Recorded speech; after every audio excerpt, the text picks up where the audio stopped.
ang 30, 40 years na born again, 30, 40 years, 50 pa kuminsan na nasa Panginoon, nasa Bible study, nasa Bible-centered fellowship, Jesus-centered congregations. Pero ano ang pwede nating maipayo para mas maging smooth ang experience, ang paglago, ang kaganapan ng isang bagong born-again Christian?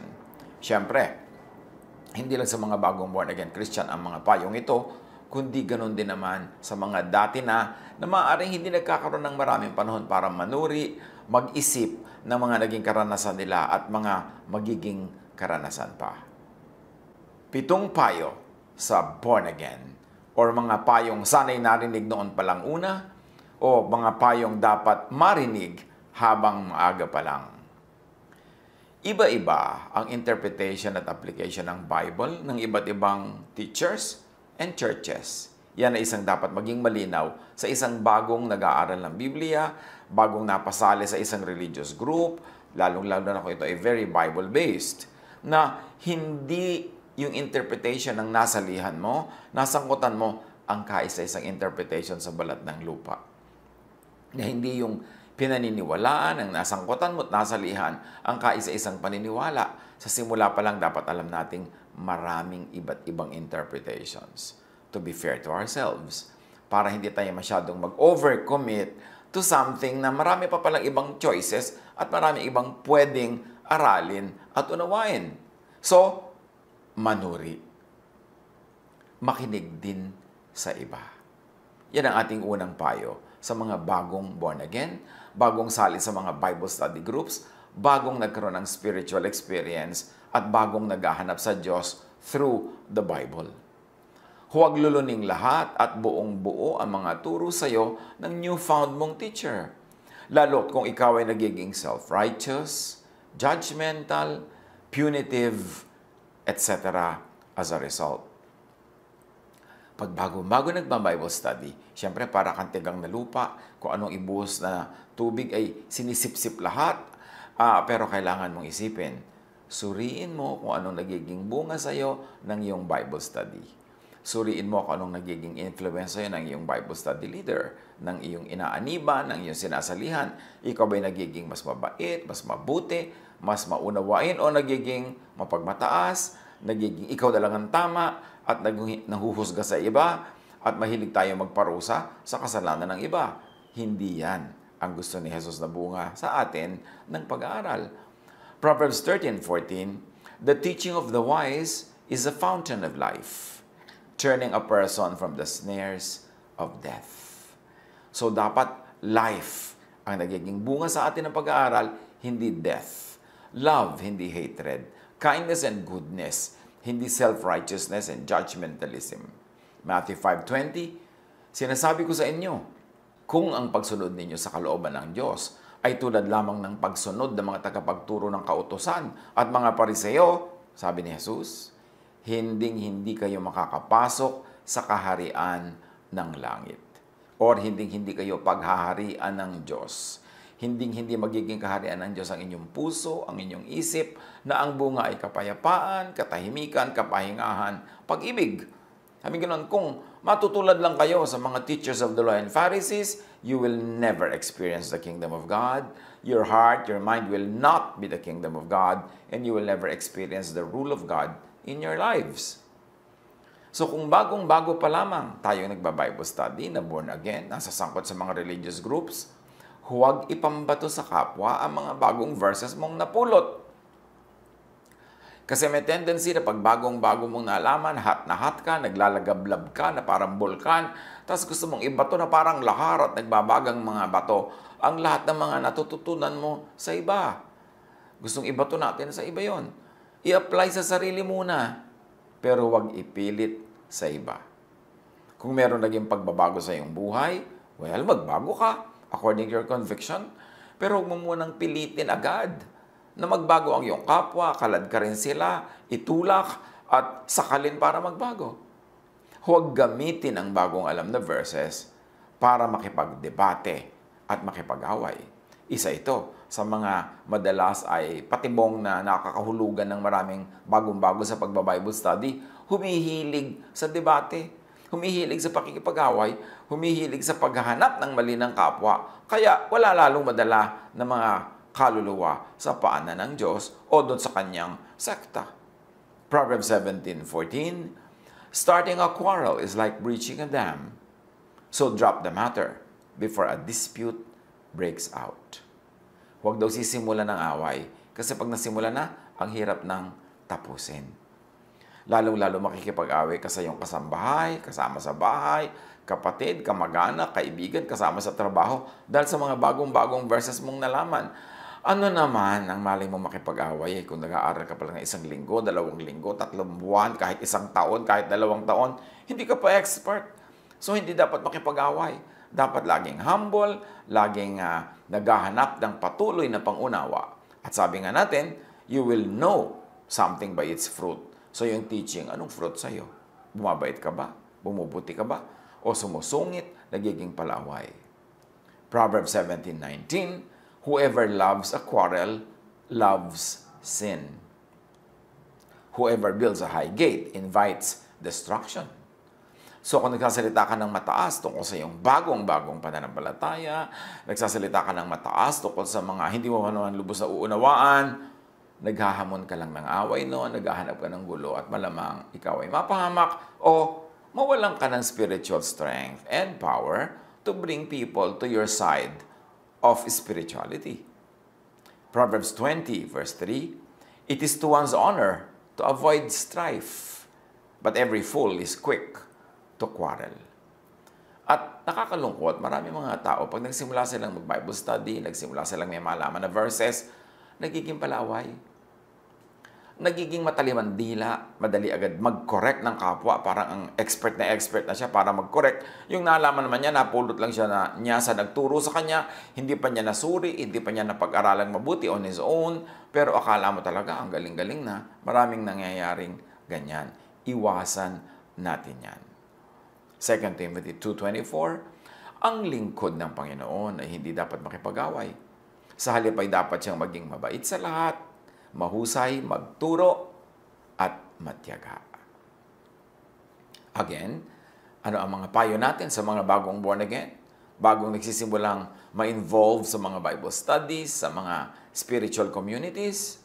Suriin ang naaniban mong grupo kung maka-Pharisees ito. Ano ba yan? Yan yung mga teachers of the law, mga Pharisees, mga religious leaders ng panahon ni Jesus na walang ginigiit kundi yung law, kundi yung pagpaparusa sa mga tinatawag nila makasalanan, yung pagpapairal ng mga batas na sinaunang mga batas na ang nagiging style na nila ay malupit. Sila ay palahiwalay sa kapwa, sila ay mapagbataas at mapanghusga.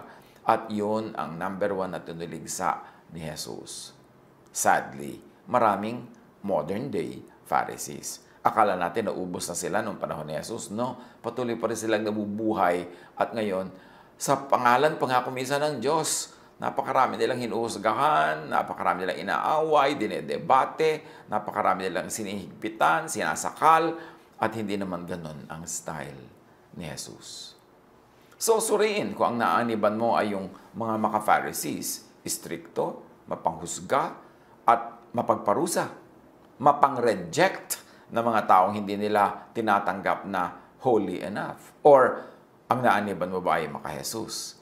Meaning, ang climate ay mabait, mabuti, mapagpatawad, at mapagtanggap. Kasi si Jesus hindi mapang-reject. Siya ay mapagtanggap. Suriin ang naaniban mong grupo kung bilib na bilib sa sarili, na nagtuturong sila lang ang tama, ang ligtas, ang anak ng Diyos. Kasi walang ganon.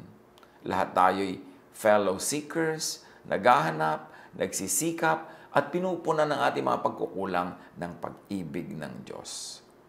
So, suriin ang naaniban kung manipulative and controlling. Kasi merong napasali ka sa kanila, kinontrol na ang buong buhay mo. Lahat.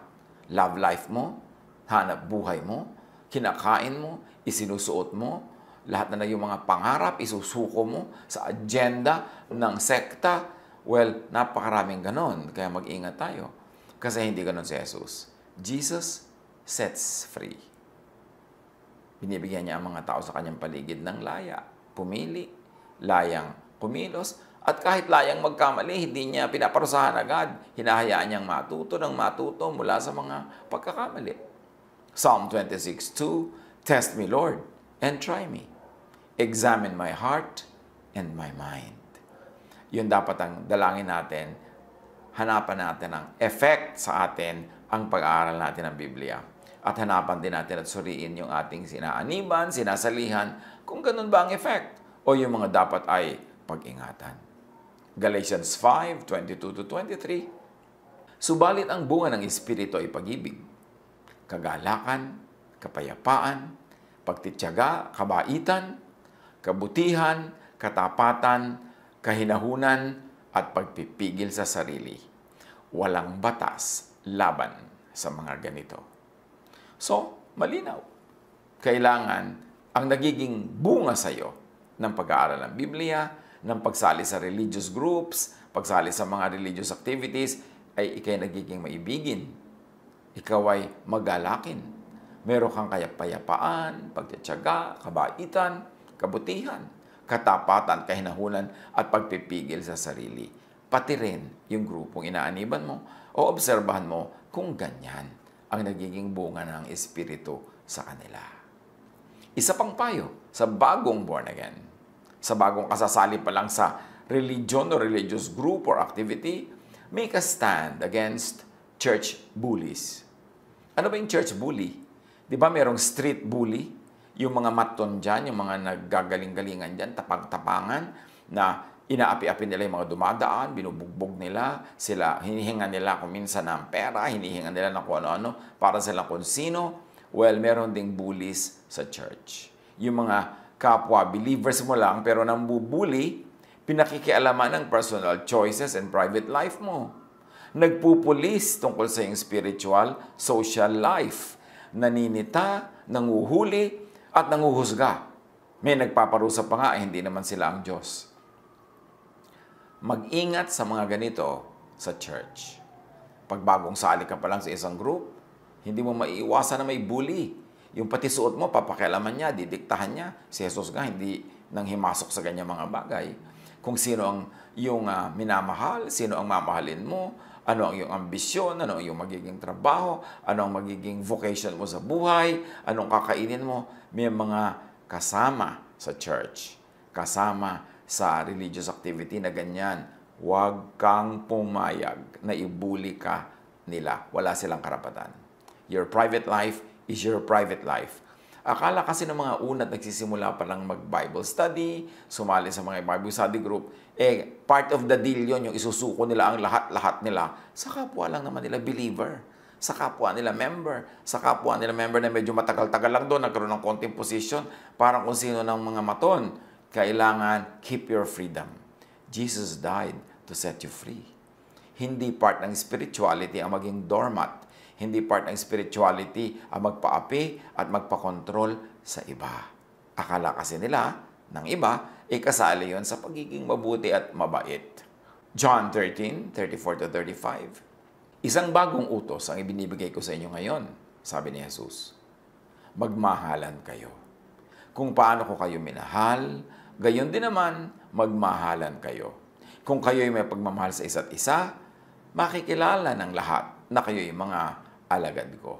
So, titingnan natin kung sa sinasalihan ba natin na grupo, matapos tayong ma-born again, matapos tayong maghanap sa Diyos, matapos tayong ma-interest sa Bible, ang nasalihan ba natin ay nagmamahalan. Kumisan, huwag tayong papadaya. Meron talagang pagmamahalan. Maganda ang samahan. Pero only within the group. Tapos kalaban nila yung ibang group. Parang kumisan yung mga fraternity, brad, kunwari doon sa loob ng grupo, pero war sila sa ibang groups. Meron ding mga ganyang spiritual and religious communities. Love, kunwari within the group, tulong-tulungan, mahalan, pero kalaban nila ibang group. Wala silang ginagawa kundi pintasan ng ibang group at pagtawanan, libakin ng ibang group. Hindi yun ang love of Jesus. Kailangan tayong manuri. Hindi lang love within the group, but also love with other groups. at pagmamahal even with and for outsiders. So sa mga taong nagsisimula pa lang, mag-aral ng Biblia, ma-born again, ingat sa mga taong laging ang sabi sa iyo sila ay kinakausap ng Diyos. Maraming ganon kumisan sa mga fellowships, sa mga churches. Laging kinausap sila ng Diyos kahapon, kinausap sila ng Diyos kanina, laging meron sila mga pangitain, meron sila mga prophecies, at because of that, they become important. They make themselves important by placing themselves in the center of the church's social, spiritual, and economic life. Pero madalas, guni-guni o invento lang nila ang sinasabi nilang mga visions. Lalo na kung self-serving o beneficial sa kanila ang sabi daw ng Diyos. Halimbawa, sabi ng Diyos sa akin, papautangin mo daw ako. Sabi ng Diyos sa akin, bibigyan mo daw ako ng kotse. Sabi ng Diyos sa akin, bla bla bla, bla bla bla. Suriin natin kung siya ang makikinabang sa mga sinasabi sa kanya na yun ng Diyos. Magduda tayo. Meron naman lagi ang sinabi sa kanya ng Diyos, puro nakakatakot, puro pananakot sa kapwa. Remember, ang turo ni Jesus, fear not. My peace I give to you. So kung yung sinasabi nilang may mga vision sila, may mga napanaginipan sila na puro nakakatakot, magduda tayo. Kasi hindi tayo gustong takutin ng Diyos tungkol sa mga bagay na yan. Ang gusto ng Diyos tayo magkaroon ng kapayapaan, katahimikan, at matining na loob. Jeremiah 23:16. Ganito ang sabi ni Yahweh na makapangyarihan sa lahat. Huwag ninyong papakinggan ang mga propetang nagpapahayag sa inyo. Pawang kasinungalingan lamang ang sinasabi nila. Ang mga pangitain kanilang sinasabi ay katang-isip lamang nila at hindi nagmula sa akin. So yan ang sinasabi ni Yahweh. Ang daming false prophets. Huwag ka lagi maniniwala, huwag kang bigla at madaling maniwala. Jeremiah 23:32. Ako'y laban sa mga propetang nagsasalaysay ng kasinungalingan upang dayain ang aking bayan.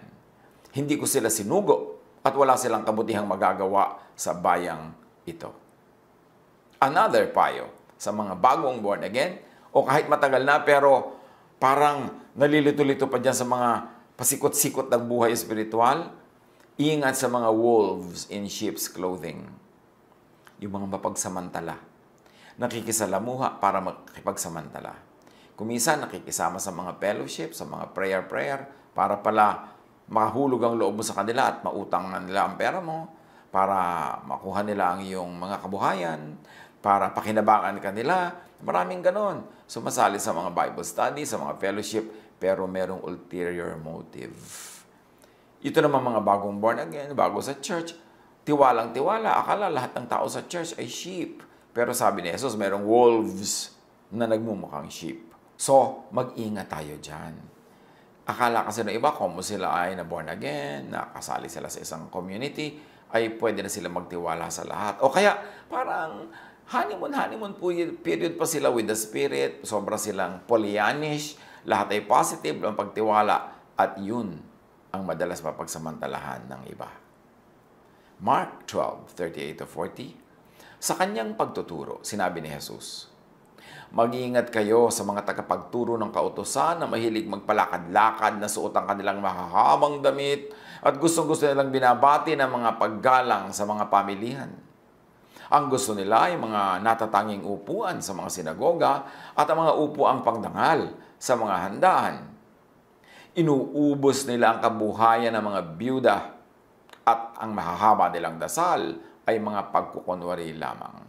Dahil dyan, mas mabigat na parusa ang igagawad sa kanila. Si Jesus na nagsasabi, maraming mapagsamantala in the religious community. So dapat mag-ingat-ingat.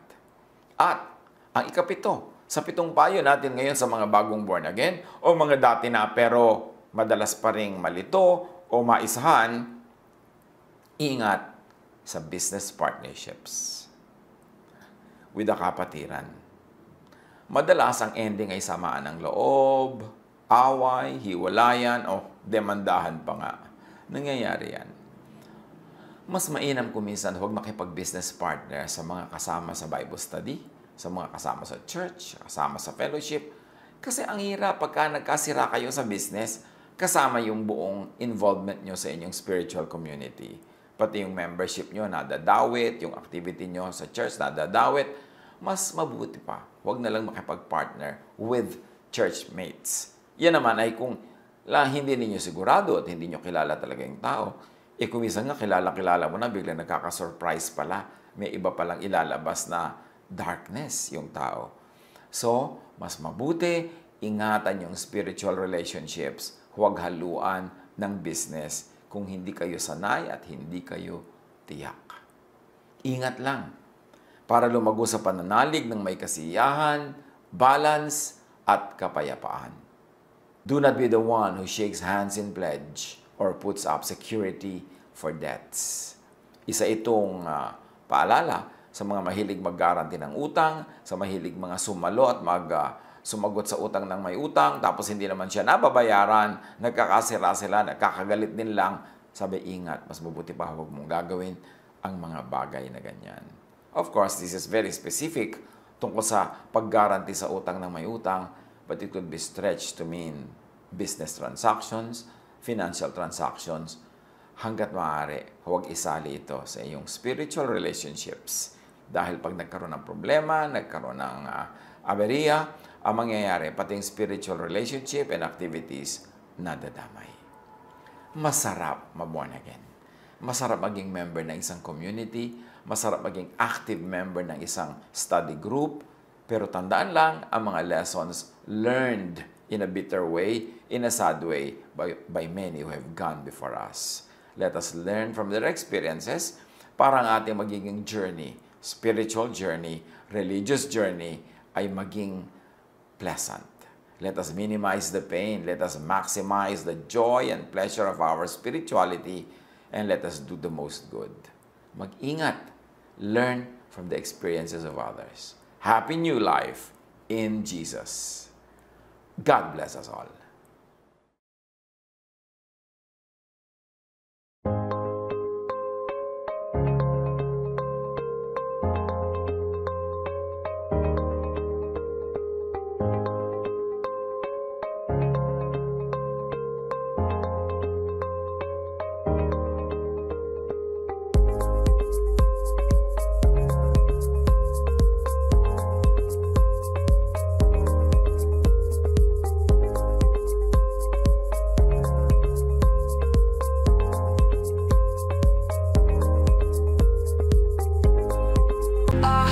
Fly made in the cosmic glow. Together we'll go. As we're chasing in this endless space, galaxies embracing our secret place.